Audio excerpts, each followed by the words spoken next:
deep in the heart of sunny wood forest, where the sunbeams danced through the leaves and the streams giggled over smooth stones. The animals were buzzing with excitement.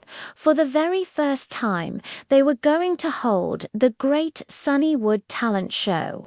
Every creature, from the tiniest field mouse to the biggest bear, was getting ready to show off their special skills. Everyone, that is, except for one. Larry the lion, with his magnificent mane and his even more magnificent ego, just sat under a big oak tree, looking completely unimpressed. A talent show. He'd yawn to anyone who asked, "Why would I need to be in a talent show? My talent is being me, and I'm awesome." He'd flick his tail and go back to looking cool, which he was very good at. Meanwhile, the rest of the forest was a whirlwind of activity and, well, a bit of chaos. Benny the bear, who was usually quite graceful for his size, had decided to become a juggler.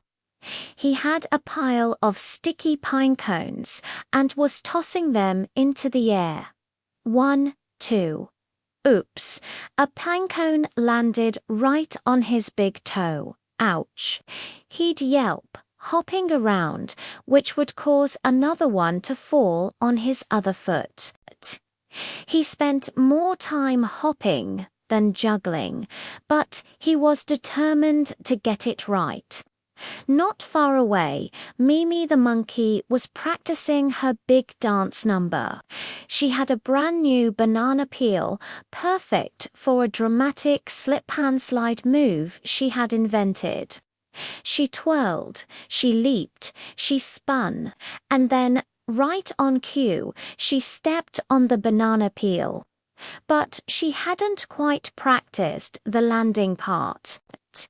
She slipped with such spectacular style that she slid right into a berry bush, coming out looking like a very surprised, very purple monkey.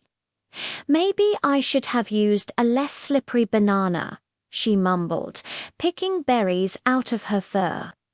Then there was Freddie the fox, who fancied himself a magician. He had a tall, black top hat and a magic wand that was really just a twig with a shiny leaf stuck on the end. His grand finale was supposed to be pulling a rabbit out of his hat. But when he went to practice, he found his hat was already occupied. A family of squirrels had decided it was the coziest new home in the whole forest and absolutely refused to leave. Every time Freddie tipped the hat, a tiny squirrel head would pop out and chatter angrily at him. "Abracadabra, get out of my hat," Freddie whispered, but the squirrels just threw nutshells at him. His magic act was turning into a housing dispute. And of course, there was Tina the turtle. Tina had a lovely, quiet voice and had announced she would sing an opera. The moment she stepped onto the practice stage, Mossy Logshi took a deep breath and began her song. It was a beautiful, slow, meandering melody. So slow, in fact, that by the time she got to the second verse, her entire audience of beetles and ladybugs had nodded off, lulled to sleep by her soothing tune. Tina just smiled and kept singing, not noticing her audience was dreaming of sugary leaves. Finally, the big night arrived. The moon was a bright silver coin in the sky, and fireflies blinked like tiny floating lanterns. One by one, the animals performed. Benny dropped every single pinnacone, but he did it with such a funny oof each time that everyone cheered. Mimi slipped on her banana peel again, but this time she did a surprise somersault and landed perfectly, and the crowd went wild. Freddie the Fox gave up on pulling a rabbit from his hat and instead performed a trick where the squirrels would pop out and wave. It was a huge hit. Tina the Turtle sang her song, and while half the audience dozed off, the other half declared it the most peaceful and relaxing performance they'd ever heard. Then it was Larry the Lion's turn.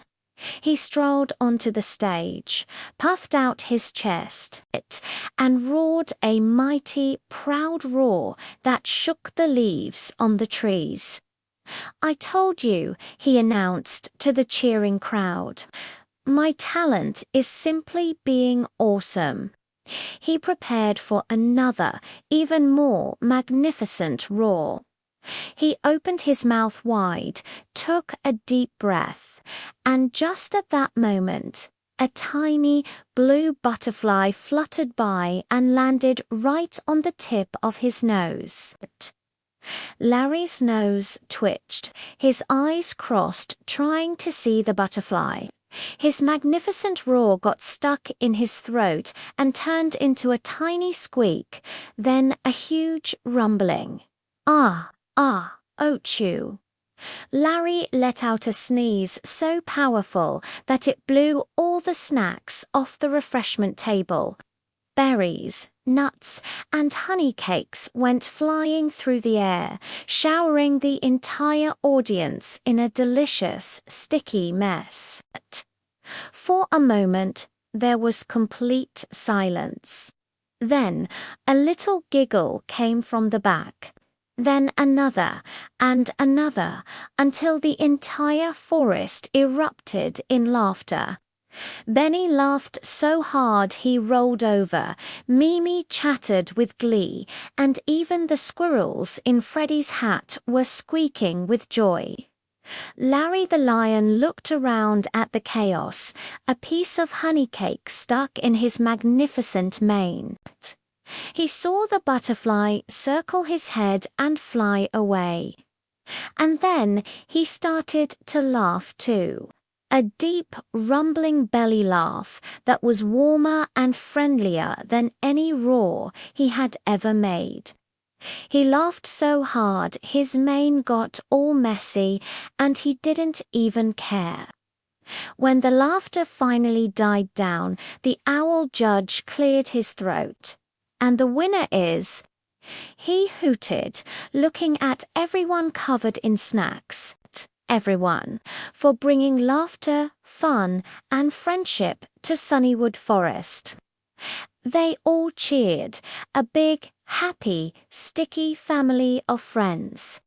And Larry learned that night that the best talent of all wasn't being awesome, it was sharing a laugh with the ones you care about. Thanks for watching our little story today. If you enjoyed the adventures in Sunnywood Forest, don't forget to hit that like button and subscribe for more fun tales. We'll see you next time.